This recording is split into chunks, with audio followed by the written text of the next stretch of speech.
बाद कि आपको किसी ने गधा कहा तब आप गधा नहीं बनते। आपने अपने स्लीव्स रोल करना चालू कर दिया, मुझे गधा कहा, अब आप बने। अब तक नहीं थे, अब आप बने, क्योंकि आपने स्वीकार कर लिया ना और रिएक्शन चालू कर दिया। The moment you start giving reactions and responses to negatives, you have accepted that negatives in life. Keep the attitude of not accepting. The attitude of not accepting negatives in life can give you stability. किसी ने गधा तो बोल दिया, बोलने वाला तो बोल गए। प्रमुख समय हम सब मानते हैं कि महाभारत क्यों हुआ? महाभारत क्यों हुआ? उसका मेन रीजन क्या है? मूलभूत कारण द्रौपदी जी ने क्या बोला? अंधे का बेटा अंधा, बराबर। सबने ये उत्तर दिया, इसलिए मानते कि यहां से वो दुर्योधन को जरा उसका मान भंग हुआ और पूरा महाभारत हो गया। पूरी दुनिया ये कहती है। प्रमुख स्वामी का एटीट्यूड डिफरेंट है।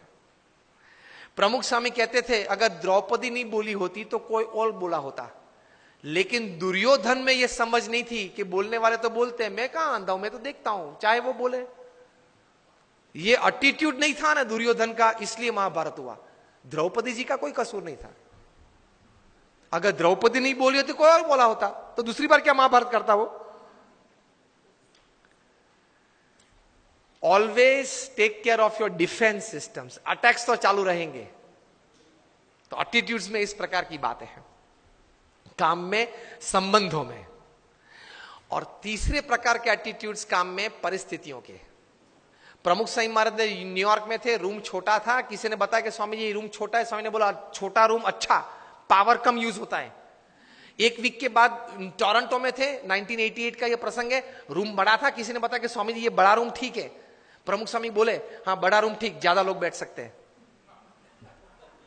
This is called attitude. With the right kind of attitude you are comfortable in all types of situations. अभी विनोद खन्ना ऑफ हो गए। उन्होंने एक प्रसंग लिखा था अमिताभ जी के बारे में कई साल पहले, कि एक बार शूटिंग में जाना था, उनको जरा लेट हो गया ट्रैफिक की वजह से। वे आधा घंटा देरी से पहुंचे, और अमिताभ जी अपने जीवन में कभी लेट नहीं पहुंचे सेट पे। तो ओवरकोट पहनना था, तो वो तो ड्रेसअप हो गए थे, हैट बैट जो शॉर्ट था उसके हिसाब से। बहुत गर्मी थी और पसीना चल रहा था अमिताभ जी के चेहरे पे से। और विनोद जी ने कहा sir I am very sorry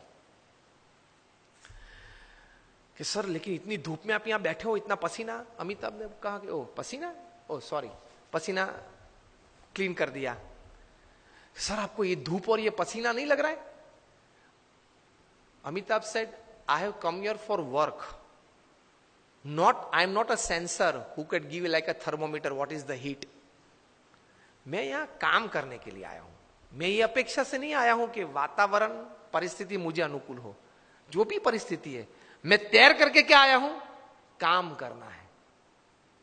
तो ये धूप और ये पसीना, आप जब बोले तब मुझे पता चला कि धूप और पसीना है, मैं काम करने आया हूं।